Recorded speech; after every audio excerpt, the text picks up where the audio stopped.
what is going on at Navy Federal again? Well, imagine logging onto your bank account and discovering a fraudulent charge in the amount of $4,999. And even though the charge was still pending, she says she couldn't get her credit union to do anything about it. Also, what is Navy Federal going to do to keep things like this from happening?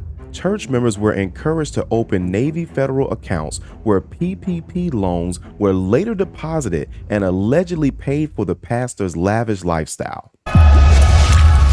We got a lot to talk about today. Let's get right into it. A Goodyear woman thought she was doing the right thing by immediately reporting a $5,000 fraudulent charge to her credit union. They told her that they would look into it and then said it wasn't fraud, and in fact, she would be held responsible. So she called up On Your Side's Gary Harper for help. Well, imagine logging onto your bank account and discovering a fraudulent charge in the amount of $4,999. That's exactly what happened to this viewer. And even though the charge was still pending, she says she couldn't get her credit union to do anything about it.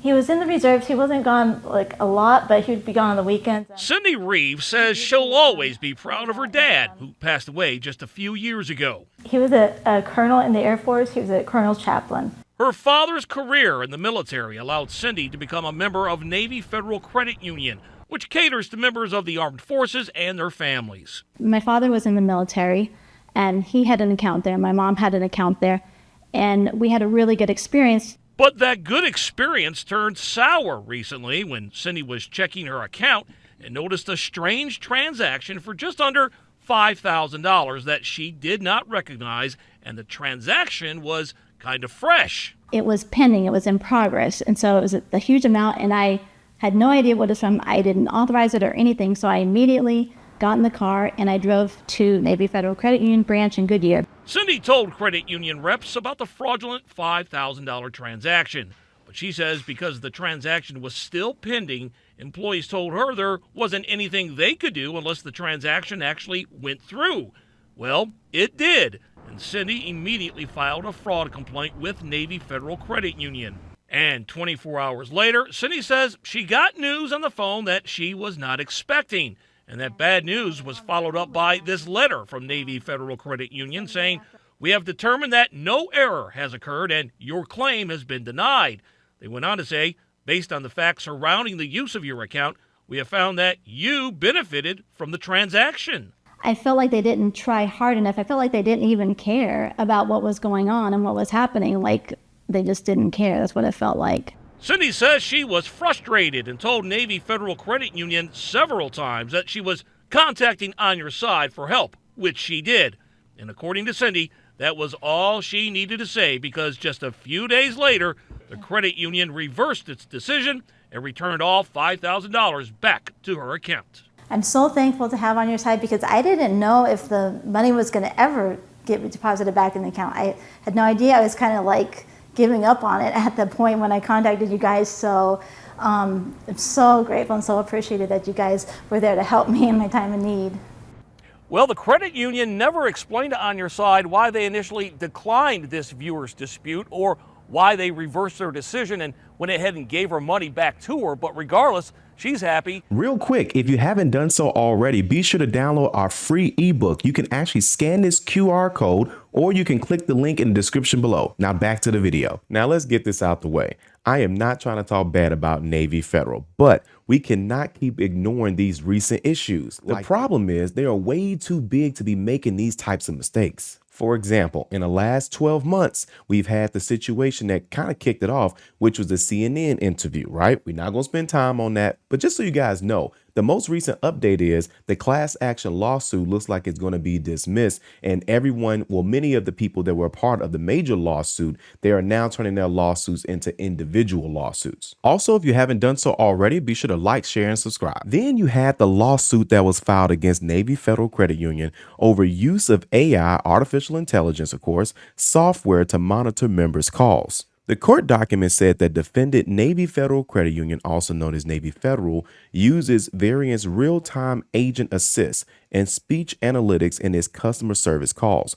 When a customer calls Navy Federal, the call is intercepted and recorded by Variant. Because Navy Federal is a credit union, customers calling Navy Federal routinely share sensitive personal information, such as social security number, bank account numbers, bank balances, and of course their income. Indeed, Navy Federal's customer service representatives typically ask callers to share their social security numbers and account information during the call. Here's the problem.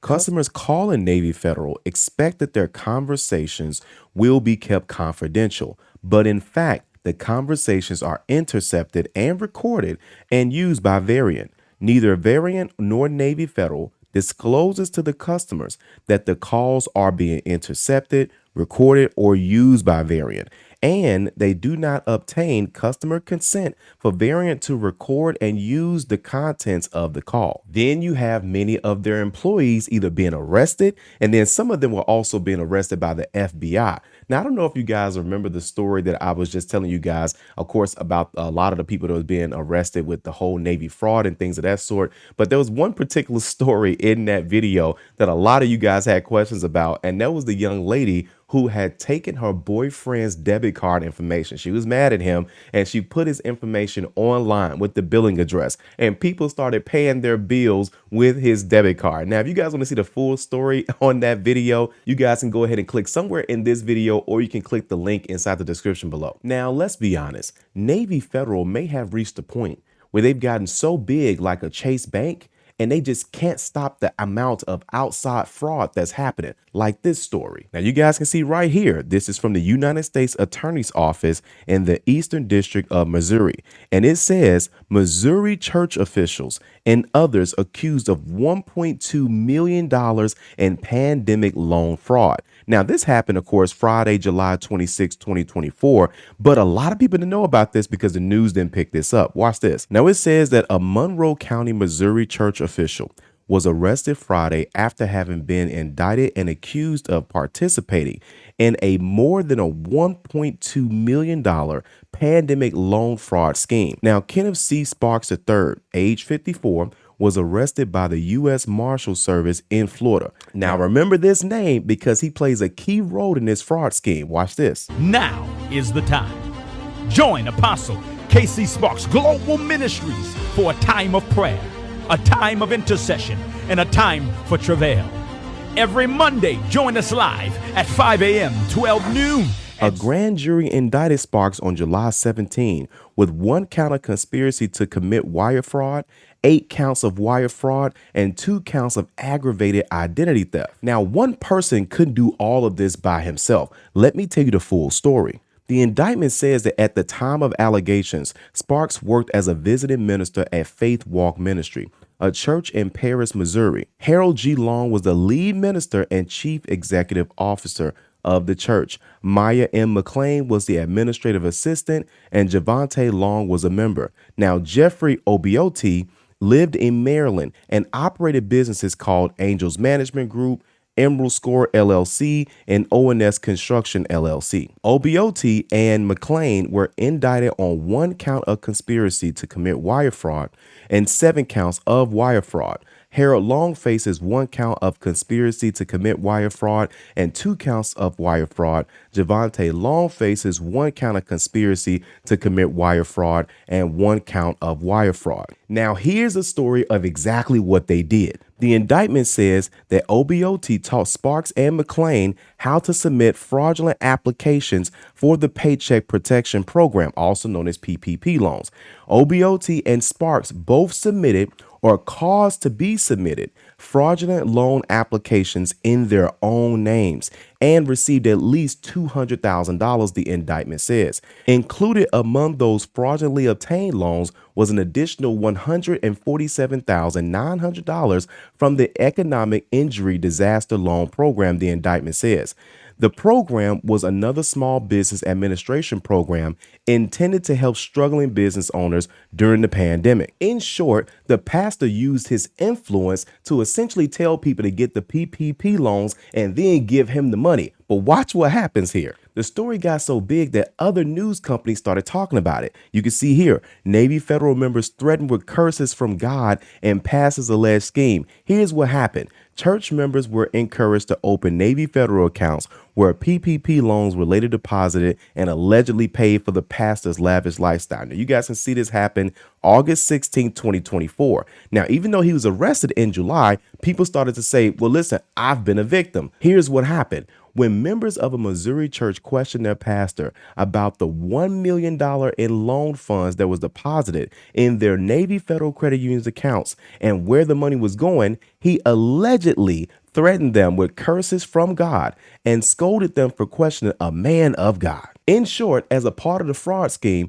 church members were allegedly encouraged to open up bank accounts at Navy Federal, where the PPP loan funds were later deposited at the direction of Sparks and other defendants. Now, here's how they got people to do this. To have the fraudulent PPP loans taken out of the names of his church members, Sparks and his co-conspirators allegedly obtained church members' personal and financial information by telling them various falsehoods. For example, Sparks often told church members that they needed to provide their information so that he and his co-conspirators could fix their credit scores according to court documents.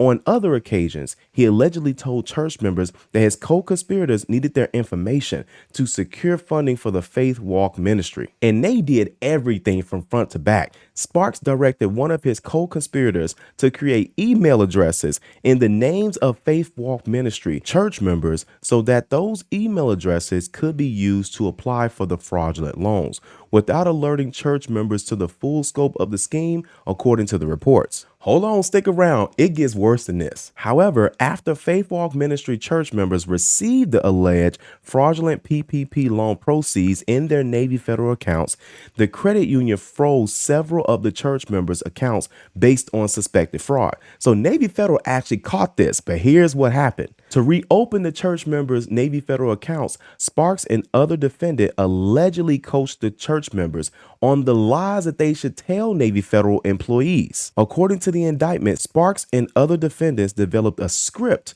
for what church members should say when speaking with Navy Federal employees to reopen their accounts. Now, let's pause real quick here. I know what y'all thinking. Well, Calvin, this is not all the pastor's fault. It's not all of his fault because some of these people know, like some of these people knew at that time and said, okay, listen, this doesn't sound right. This sounds illegal, but you know how it is. Sometimes people look at people for different types of influence and they are heavily influenced. It may be a church. It may be a cult. Now, here's what happened. After they gave them the script actually worked because Navy Federal lifted the freeze status on their accounts. Sparks then directed the church members where to send the loan funds according to the indictment. But of course, some church members grew suspicious and began asking questions about where the money was deposited into their Navy Federal accounts was going. And sure enough, when those same questions were posed by church members to defendant Sparks, he would threaten church members with curses from God, according to the indictment. Defendant Sparks also regularly scolded church members who inquired about his fraudulent scheme for questioning a man of God. At the end of the day, Sparks reaped hundreds of thousands of dollars from the scheme, the indictment alleged, and used the money for luxury vehicles, clothing, and other merchandise. Now that explains how he was able to get that ring and that nice wrist situation that he's got. Now we're going to keep you guys posted on how this all unfolds because it looks like everybody's pleading not guilty. Harold Long pleaded not guilty. McClain pleaded not guilty. Javante Long pleaded not guilty. And of course, Bill OBOT has not been arraigned on his charges yet, according to the court filings. Now, Navy Federal is supposed to be different than other banks and other credit unions. But it looks like to me, they're starting to act like all these other banks when they have these type of situations, blaming it on the customer and telling them that they can't get their money back. Thanks for watching, and we'll see you guys on the next video.